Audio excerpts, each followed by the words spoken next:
good evening to all. Let's see, we have Mr. Chapdelaine is attending via Zoom. Let's see if Ed's there. Ed, are you there, sir? Hi, Bill, how are you? Very good, Ed. Good to hear you. We have quorum tonight. Good, Thank you. very good. I trust you're down in the good weather area? I'm still up in Granby. I just saw the light agenda. Figured I'd try the remote thing. Okay, no, it's working beautifully. I think after like 3 or 4 years, we finally got the bugs worked out. Don't jinx this now. Yeah, better late than never. Okay. Anyone here for building permits? No, nobody in the room? Anyone here? On the resident side? Unless somebody's sitting under a chair, Bill. Yes, we have our videographer here, and Ann is here, Bob's here, Kevin, myself, and Dave, and Ed via Zoom. Let's see, 7 o'clock, open session, building permits, Board of Health applications. So let's take a look in the folder. Dave, did you notice anything of any consequence? I did. I couldn't find anything in there. Okay. So let's go through the administrative set. Commentary. Again, spring is finally here. Thank goodness, it was 65 degrees today. Gorgeous today. Yep, beautiful day. The snow has melted off quicker than I thought. It was really high density snow with a lot of ice, but thank goodness it's finally going away. Well, let me just close that out. If you go into the woods, there's still a ton of ice and snow. In the shade. Yeah. Yeah, in the shady areas. Shady Inches areas. of ice. Yeah. So town elections are coming up, I think it's either the 12th or the 17th of May. So anyone interested in running for any town board, go see Kathy Kelly Regan up at Town Hall number 2 before the 27th of March. Okay, post next meeting, April 8th, 2025, 7 o'clock, right here at Carnegie Hall.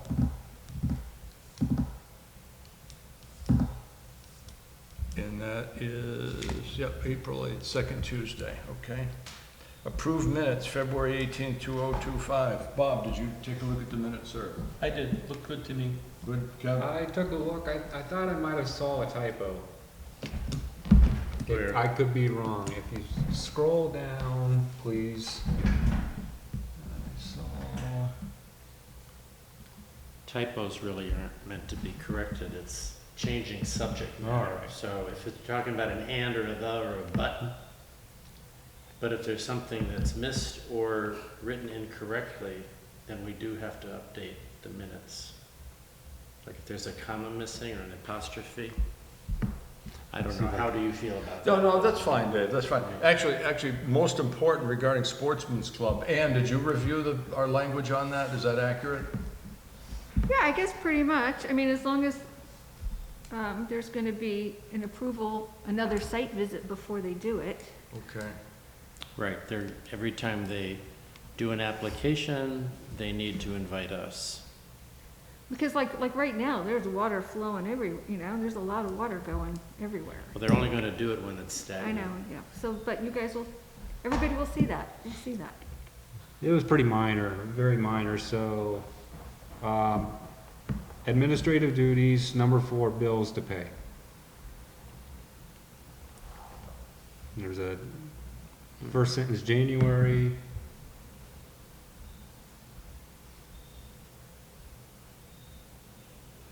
$20.25, and then KS. Oh, so the space is missing? Or Okay, I didn't. is that what you're talking Yep. about? The space? Okay. Like you said, it's not substantive. No, That's it's that's minor, okay. but- Well, good. It's Hey. good that you picked it up, Kevin. I know, aren't you flattered I read your minutes? Well, I am, but it would have been helpful if you gave it to me so I could have. It was pretty short, yeah. before. Yeah, no, it's Short fine. notice. Now that it's printed on. Yeah, no worries. Everything's good. It's minor, but everything was good. Okay, absent any other comments, I move to approve as crafted. Second. Who said second? All in favor? Aye. Aye. Okay, that's done. Thank you. Aye. Thanks, Ed, thank you. Thank you, Yeah, Bill. approved bills to pay. Now, Dave, I think there's an issue, you're, due to the fact that we have a changing of the guard in Town Hall, did you get paid from your last invoice or no? No, the check was cut on Friday. I wouldn't Okay, all receive right, it yet. okay. So I would recommend submit this invoice, But this is for that last. that, We're talking January. okay. All This right, is February. all right. But you're not gonna forward the January bill onto this. This is, okay, that's good. Otherwise, we end up with an issue. Okay, Dave Desolé Consulting, for the month of February, Yeah. Dave accrued 40 hours at 30, $1,200. And Dave, just, yeah, that's fine. Just need one. Yes, we have to sign that. Just one. They're both the same, just one. Just one signature? I move we approve as submitted. We'll give you the honors. Second? Second? Okay, all in favor? Aye. Aye, okay, so. Does it just matter sign where I sign? Anywhere, yeah, just put approved, Bob, approved, and then initial it and the date. Kevin, you seconded it? I did. Today is 3/11. I got it. I'm gonna grab it.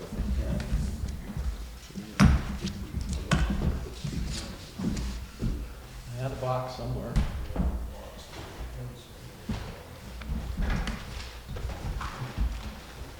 Thank you, sir.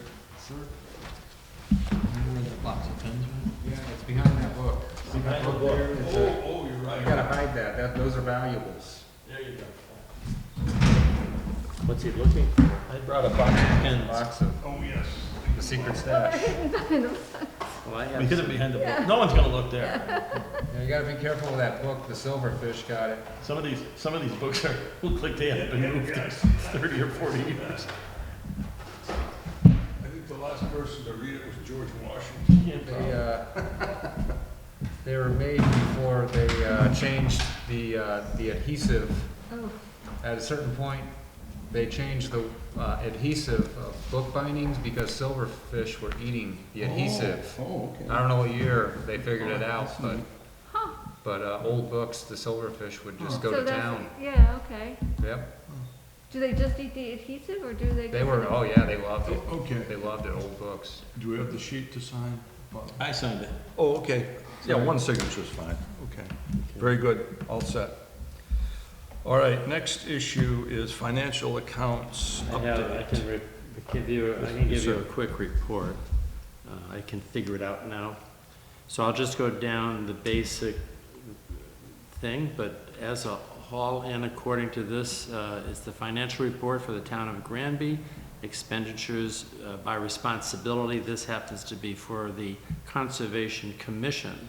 So it's a budget, what was paid, what the balance is year to date. So, and this is as of March 3rd, 2025. All in, according to this, Conservation Commission has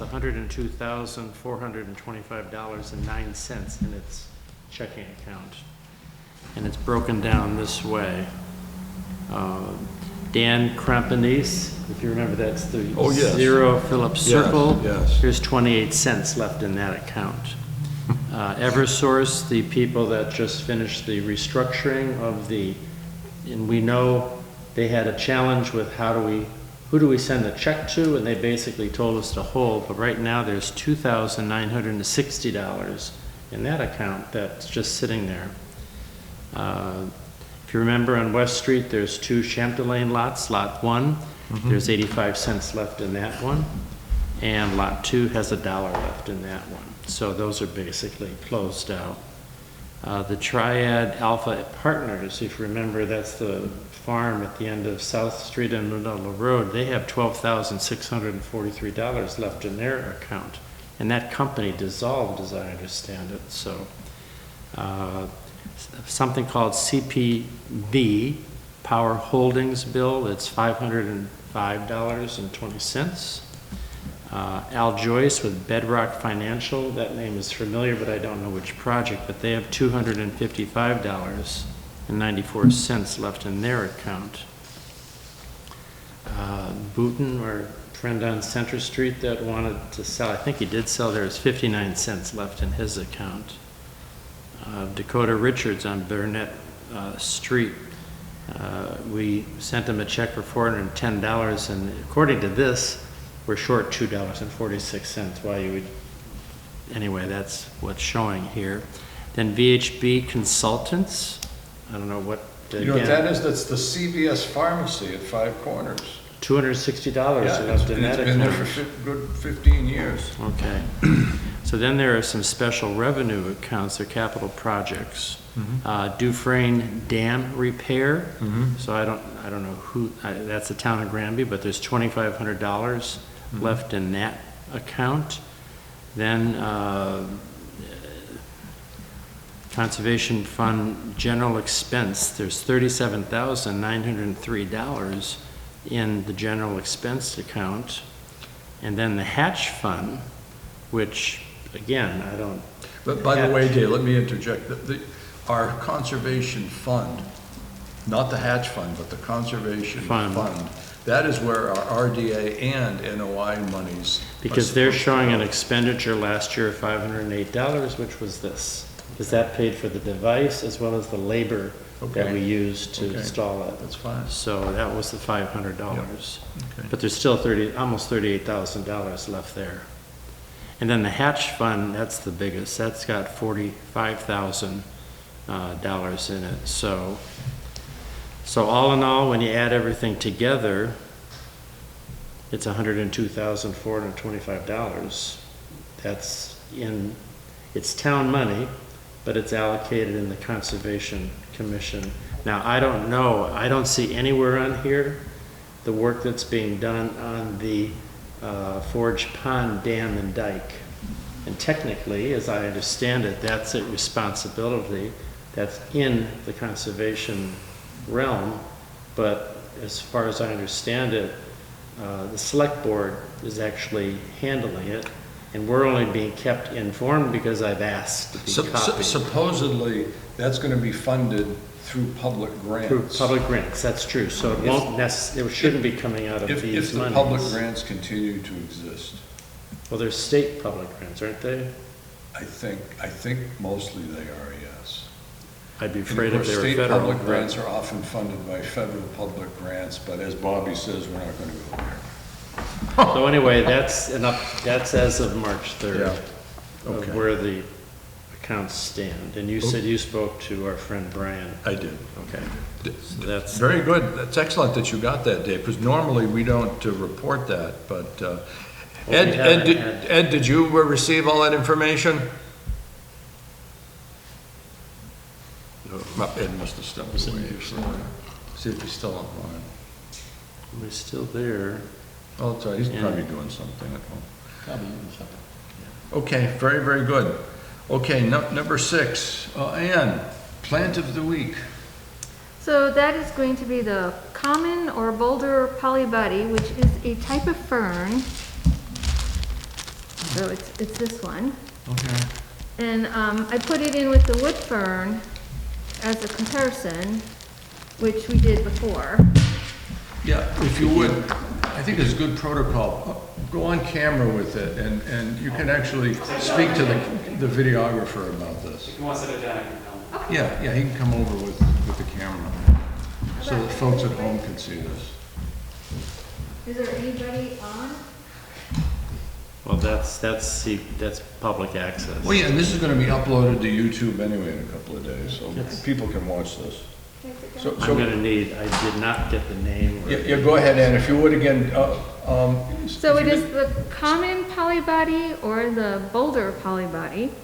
It's an evergreen fern, which is in the same family as the other evergreen that's in there, which was a wood fern. And I did that one right now because when you go in the woods, especially near the water, it is everywhere. It's just blanketing the place. It's growing on tree logs, it'll grow on rocks as long as there's like moss. It needs very little soil. And it's on slopes, and it thrives in swampland. It loves swamps. So, and it spreads by the rhizomes, which are underground, like the root things, spreading and going everywhere. So you have huge clumps of it everywhere. And so as the snow's melting, you have this, beautiful evergreen, bright green color just, all over the woods by the water. Could you So it's- spell it for me, please? So polybody is Poly, Pody, and then it's called, this is the common one or the boulder one, just like rock boulder. Polypody. Polycody Polypody. Poly. fern. Yep, it's a fern. Well, here it So- is. Collie, now I got Cody fern. So the rhizomes, it's kind of different because the rhizomes taste like licorice, supposedly. I have not tried that, and I'm not gonna, but that's what people say. Indians have used it for medicine. American natives have used it for medicine as an anti-parasitic for cold, sore throat, coughs, lots of stuff. What I thought was also really cool about it was that when it sort of, as a fern, when it became the common polybody instead of other ferns, it was during the Ice Age. So it goes all the way back to the Ice Age, and it basically inhabits now in wherever there were glaciers. Okay, so did it develop as the result of the glaciers, or did it? It adapted and it became, so let's say there was, more general ferns out there. It became what it is as in a species into itself as a subspecies. Okay, so through During- natural selection, yeah. it probably modified itself during the Ice Age. That's pretty cool. So, yeah, I thought that was kind of neat. Very cool, thank you. Very good. Now, what's its wetland indicator status? It doesn't have one, it's unclassified. Really, it's unclassified, that's interesting, okay. So, I mean, because it can grow outside of wetlands, but it thrives in damp, wet places. It can also even grow up like a damp, mossy tree. But if, so when I was in the park, it was just everywhere near the water. It was just totally blanketing the place. Oh, yeah, there it is on a tree. Yeah, wow, that's pretty cool, okay. Well, I guess the adage is, though, for folks at home, if you see it in your yard, don't be alarmed, because it may or may not indicate a wetland, so don't worry too much about it, so. Thank you for that, Ann, thank you. Any questions, Dave? I do. Yeah. Other than the general discussion, I don't understand what you're saying. So before you leave today, could you share what you have so I can at least get the name of the plant? Okay, yep. Also, just as a side, because a lot of evergreens aren't as leathery, this is very leathery for a fern. So if you're out and about and you just are looking at ferns and if you feel it and it's really leather, that's another tip-off. Okay. So it's Polypodum vulgare. Yes. Okay. Yeah. Poly, P. Yeah, right Yes, here. Polypody. Right here. Polypody. Yeah, right here. But it's known as common polybody or boulder polybody because it can grow on rocks if they're mossy. Very, very good, thank All you. right. Okay, next item on the education front is, did anyone attend or go to Holy Cross for the MACC conference? I guess nobody I this year. couldn't. They're actually publicizing, thank you, and then they're advertising the one in the fall. Mhm.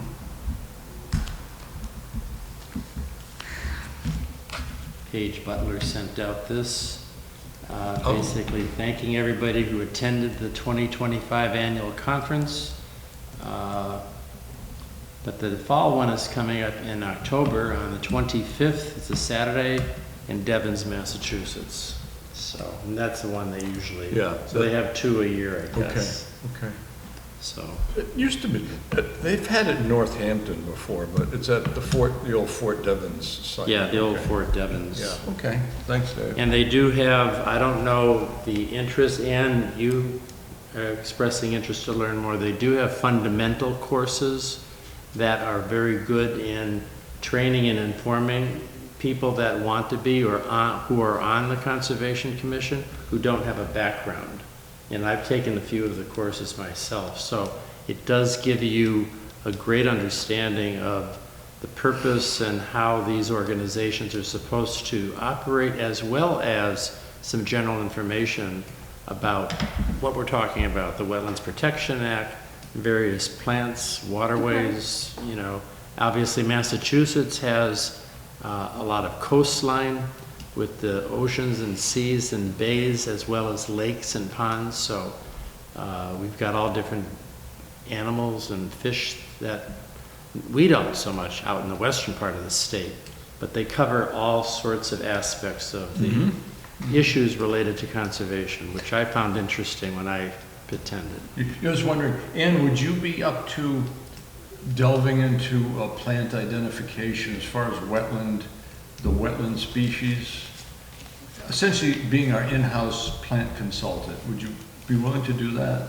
It might take you a couple of years to get up to speed, but no, it does. It's quite a I know, that's yeah. a big thing. First thing I would do is you go to the state website and they have all the wetland indicator plants. There's probably about 50 of them, and then you have to learn how to ID them when they're bloomed out, during the spring before they've bloomed out, when they're in the seed period, and so on and so forth. Bill, these fundamentals also cover that. They do. Some of them do. MACC. Yes, some of them do. So they all don't, obviously. Yes, There's yes. many things But that that's we what I do. was thinking. Maybe Ann could But do a MACC might be sub-focus a in good that start area. versus going to the state. The state Right. doesn't really, the state has the raw data information, but MACC is an organization tailored to conservation commissions. Right.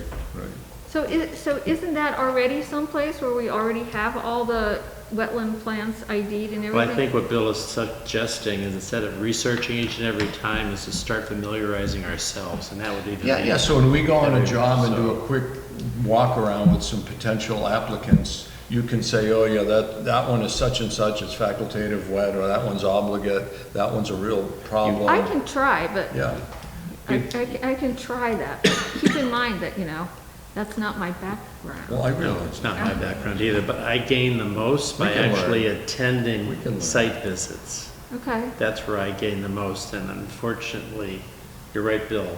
We had a few other people on the commission when I started who were very good about identifying things, and, Janice. that would be a nice. Well, yeah, Amanda even specifically. before Janice, we Amanda had specifically. Amy Frary. Amy's a faculty member at Mount Holyoke. She taught biology, so she was really up on it. but how long ago was that, Bill? That was about 10 years ago. Yeah. And then we had Casey Collins. Casey was terrific, and we had Wenda. Wenda was very good at plant IDs.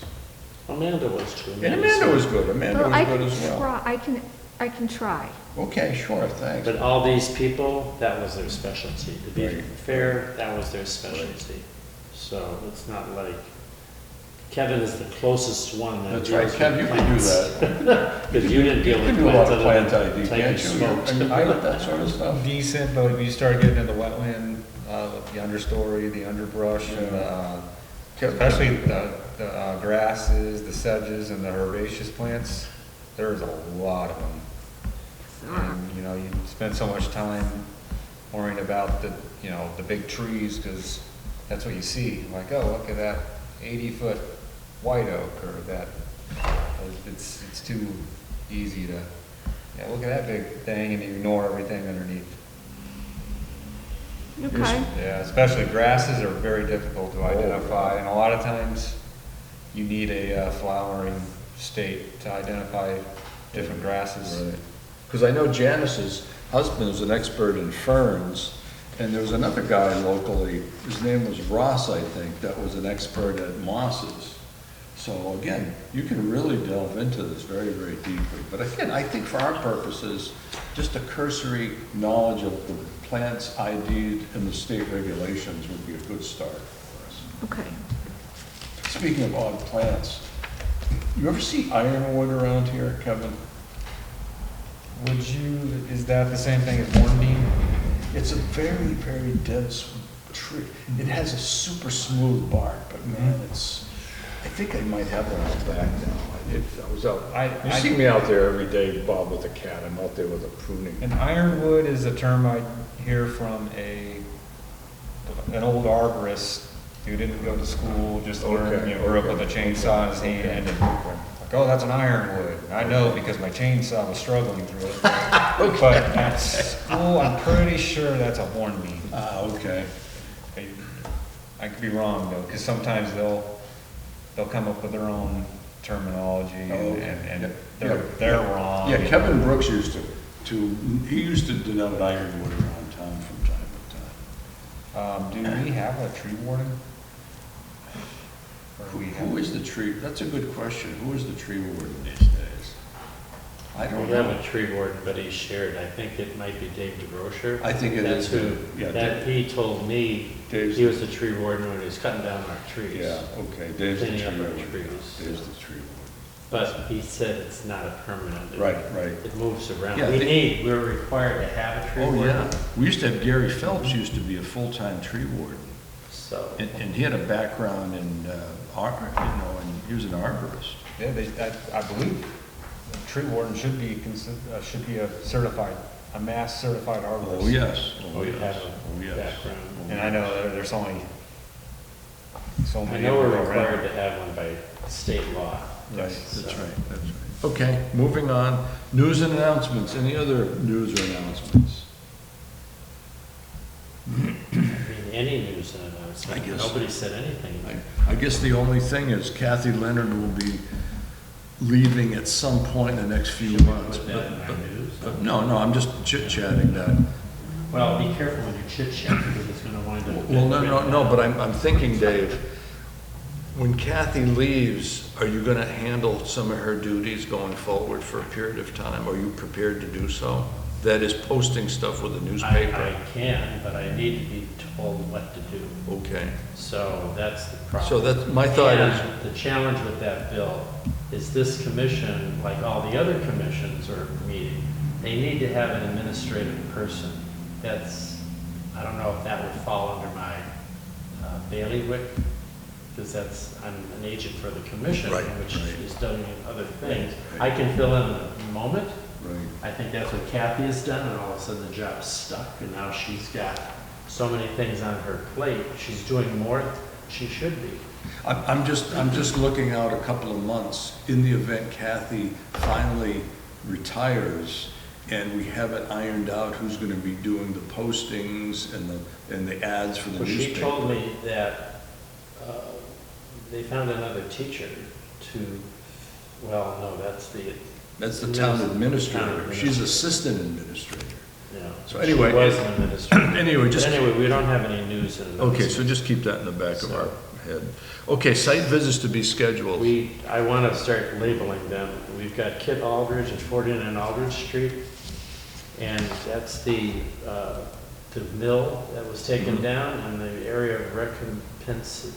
Anyway, there was an area along the brook that was supposed to be replanted, and we don't believe any of that took place, based on what Mr. Aldridge said. So I think we need to do our due diligence and do a site visit, and it's only been 1 year since the work was done. So based on earlier conversations, we said we can't do a site visit if it's less than a year, but we can do it after. So we were looking at May or June. Is that still a good time to schedule something, Bill? I'd rather go in early May before the leaves come out. That's what I All right. would prefer to do.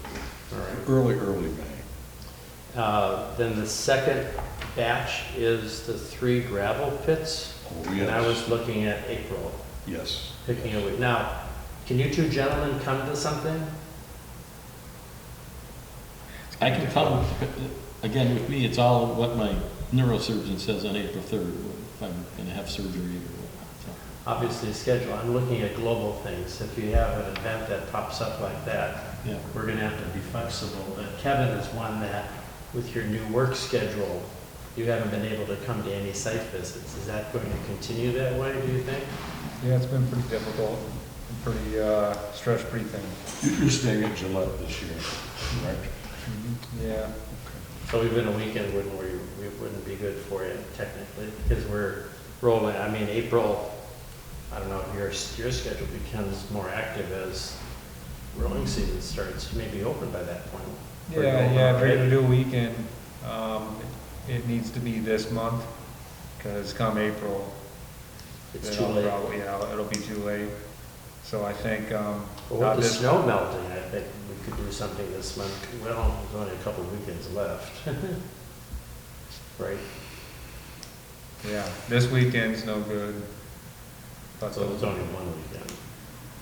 Or the 1st of April. Well, maybe we could get have Kevin join us toward the end of the month then. throw a couple of dates at me. Okay. And then Ann you'll be available, so it'll be possibly everybody, but. Especially the if not, weekend. Ann, Weekend's better. Dave and myself. Saturday, That's fine, preferably Saturday morning. that's fine. Yeah, during the week, I can do it, but sometimes not all the time because of work. On Saturday? No, during the week, Monday Oh. through Fridays. It can be tough. I'm sorry, with my hearing capabilities and your mask, it makes it Saturday near is fine. impossible. Saturday And is the good. acoustics. Well, This the room. acoustics don't help, that's right. The Everything reverb. bounces around in here. She said Saturday's fine. Okay. All right, those are the only three. Thank you. We're told the Red Fire Farm folks are going to be coming in with a notice of intent application. That's going to generate a site visit. It'll be tied to their new plan. Okay, Dave, thank you. Okay, number 9, site visit determinations. Oh, None. you have none. We have none. And correspondence received. There's nothing in there. Nothing in there, unfortunately, but I Dave. did print it out and I can Okay, read it. if sure, it's sure, okay. sure. This is from Becky Weissman. She is the Strategic Growth Director over at SWICA Environmental Consultants in Southborough, Mass. And she's working, or they are working with Eversource on the improvements to the right-of-way at their, let's see, I put it here somewhere. I gotta find it now. Where is it? Here we go. So, you can see this is the town of Granby, and along the Belchertown line, this dark line Oh. is an old, well, it's existing, but it's a Western Electric power line. We talked about it when we were doing the Munsing Ridge, because it's the power line that goes right behind the Munsing Ridge property. And that's an older structure, and let me just read it, because they have gone through a couple different state agency approvals. They're doing their final one right now, and they're asking us for our opinion. So this is from Becky Weissman. I'm providing an environmental permitting support to Eversource for an upcoming project that they are planning in Granby. It's WT11, the Transmission Right-of-Way Reliability Program, which will consist of widening the maintained portion of the Eversource Line 354 easement, which extends from the Northfield Station in Northfield to the Ludlow substation in Ludlow, of which 5.4 miles will go through Granby. This corridor will be widened by approximately 100 feet, approximately 50 feet on either side of the existing maintained corridor, all within their existing legal easement. So from what we were talking about, Bill, they're not, according to this statement, they're not expanding the easement, they're within the easement. Let's bring Ed in. Ed, are you there? Ed? Yeah, I'm here, Bill. What's up? Ed, would you give us a quick primer on the difference between a right-of-way and an easement pertaining to a power distribution line? They're pretty much the same thing. An easement and right of way kind of interchange with, you know, the use of the same words. I know they have different meanings, but generally speaking, those those transmission lines are easements. They call them right-of-ways, but they obtain the easements, you know, it could have been from Montague Power, and Montague Power finally sells to another company, Rico or Eversource, and they keep those easements that they purchased probably back in 1910. Okay, so those easements, so the land under the lines is not owned in fee by the power company, correct? They generally don't own the fee in the land, they own the easement rights. They Okay, purchased them for, you know, it could have been $100 in 1910. wow. Okay, so the fee owner of the land, could the fee owner of the land possibly erect a structure under the lines? Generally speaking, no. No, they usually cannot do that. They have an encumbrance against their property. Oh. That's they kind of getting shortchanged then if they paid short money for it years ago. Well, Yeah, I believe, you know, the power companies have like eminent domain, Oh, okay, I gotcha. like railroads, power companies have eminent domain for the public good. I gotcha. So without mentioning any names of any attorneys, so if you hired the quote-unquote specialist from Northampton, attorney blank, to fight Yep. an easement, he would probably not prevail in court then. assuming you could get them. I would think the deeper pockets would win. Ah, okay, all right. You know, those easements are recorded up at the registry of deeds, and they're pretty they're somewhat lengthy. Each party signs to it. They specifically say what can be done underneath those lines. Sometimes they allow farming, you know, crops, Oh, stuff like okay. that, Okay. grazing. Okay, okay. Because I know there's one at Ludlow Country Club, the power line, the high tension lines run right through the golf course, and of course, we play golf at Ludlow right underneath the line, so apparently that was passed through a long time ago then. Oh, yeah, yeah. Okay, thanks, Ed, again, you're our resource, being the RLS on board. Thank you, Ed, thank you. No problem. Okay, Dave, go ahead. I'm not finished. As you may recall, Eversource previously submitted an environmental notification form to MEPA in 2022. That's when we heard about it the last time.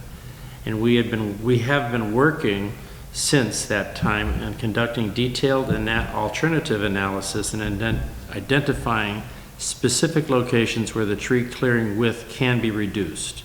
We anticipate a final draft environmental impact report to MEPA mid-April 2025. The project will require approximately 5.4 acres of tree clearing within the bordering vegetated wetlands in Granby. This will not represent a loss of wetlands, but rather a conversion from forested wetland to shrub wetland.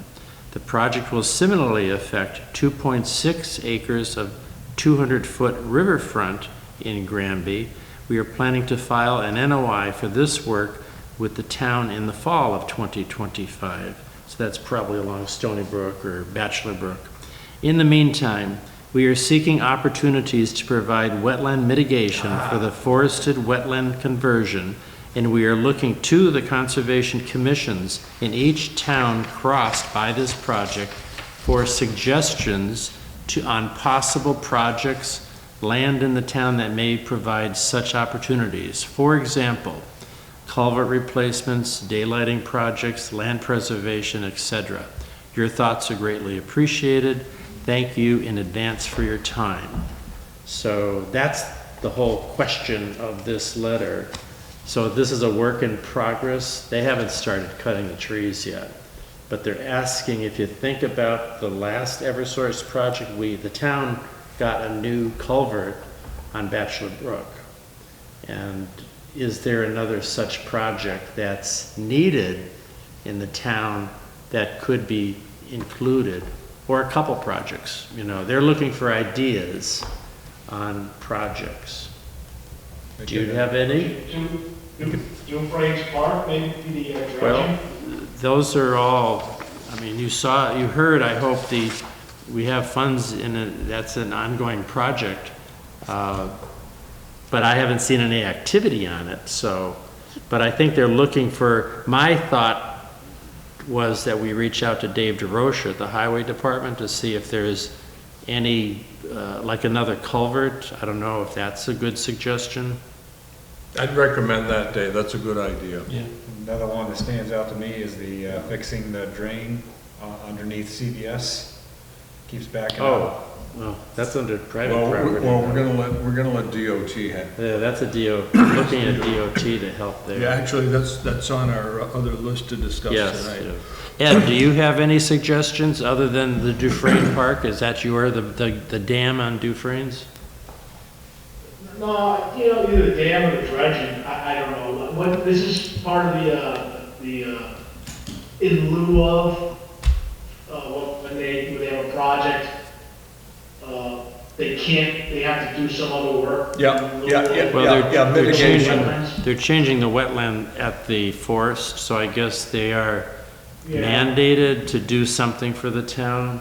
Yes, yes. So that's what's triggering this, which is similar to the other Eversource project we had, and we Right. wound up with a really nice culvert. Easement, or Bachelor Street. Yeah, they call it a culvert, but really it's more of a bridge.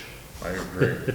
Yeah. Yeah. Just, Dave, small I would bridge. recommend if you could reach out to Dave DeRocher at some point and start Alright. discussions with David. That make sense, guys? Ann, does that make sense? Well, yeah, Unless except- Ann, do you have any? let's see. well, what about something that will help mitigate what they're actually gonna be doing, converting quote unquote the forest to shrubs? You know, that, so on the map, exactly where is it? Like, It's basically along the Belchertown town line. So it's way over, it's in the far eastern edge of Granby. And it's School Street? probably one of the old, well, I don't know. It's east of School Street.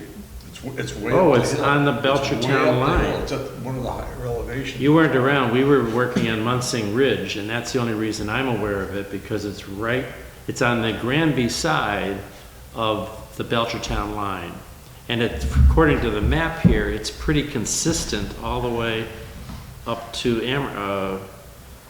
I guess that's Pelham up there? No, it has to be Northfield? Amherst. South Amherst, it goes right into South Amherst. Yes, yes. because there's a lot of water out that way before you hit that. Because if you go down Bachelor Street, it's forested wetlands, basically. Well, you can Between, see you know, it here. before you hit the Chicopee, Sports Club on either Trouble side. is, It's- as you blow this up, you don't really, Yeah, actually, the Google Earth rendition would be the best, Dave, to show something like that. true. That's a PDF, so I gotta go over here.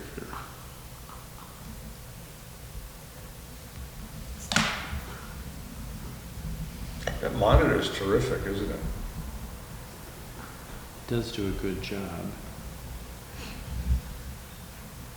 Okay. So this is Granby.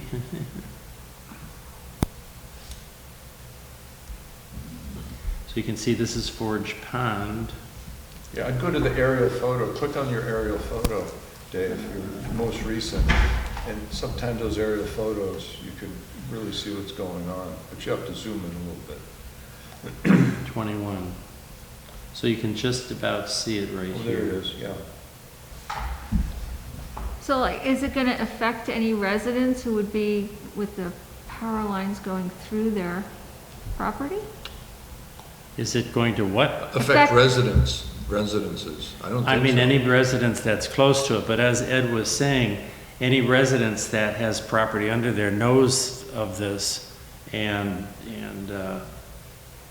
I think, I don't know what they're gonna do. Are they gonna physically go up there and chop the trees down, or are they gonna Yes. use a helicopter and pull one of those flying chainsaws? No. They'll bring a logging crew in there to cut the trees. Oh. And then, I think they're gonna plant high bush blueberry and some other Yeah, they're gonna plant shrubbery. shrubbery, which would be good. I Yeah. watched a crew this summer, down in Connecticut. It was like 10 guys on foot, with chainsaws, pull saws, weed whackers, just walking by hand, just sweating and doing it the old fashioned way. You know who could have done that by himself?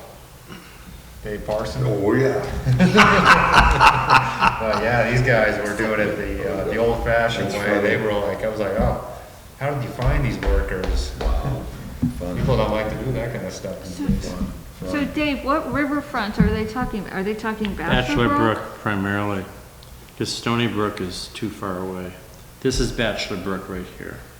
So does Bachelor Brook go through, Well, Belchertown? yeah, it comes from Belchertown. okay.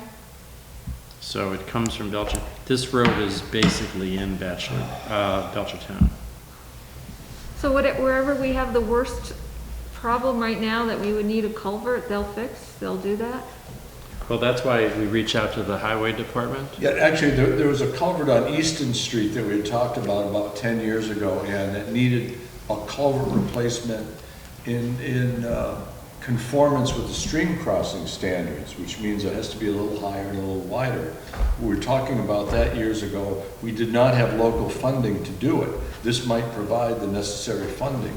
The second one would be the culvert next to Tromke Avenue, which people On have Bachelor. complained on Bachelor. So I think if Dave reaches out to Mr. DeRocher, we can entertain some of those discussions. And I not would give necessarily- them all. Yeah, give them, and they can give them pick- free rein pick one, or maybe they'll come up do all with a of them. game plan, and we can all chat about it. We only got one out of the other project. This, I think, I would think it's a smaller project, but I don't know. Maybe we get 2 culverts on There it. you- That'll be a home run. It's all negotiable. Okay, thank you. All right, Okay. that was Yeah, okay. that was correspondence. Well, let's circle back then to 61 Pleasant, the Hallen property, the status report, Dave. Yeah, I haven't done that. So- And this is under the CVS culvert situation. Yeah, it's basically, as long as I've got this open, when you look at the 5 corners, we've got a drainage issue. I'm gonna go back to this. It doesn't show it very well, but basically, this whole area and this area drains south into Stony Brook. And naturally, it drained right through 5 corners. Yeah. But as 5 corners developed and grew and everything else, we wound up with the CVS pharmacy. We wound up with Cumbies and their gas station sitting on what was, well, CVS I think was legitimately higher ground, but certainly Cumbies was wetland Yes. that they took. And so this drainage, the main problem occurs, there's 2 detention basins in front of the CVS that are part of this drainage swale that aren't being taken care of.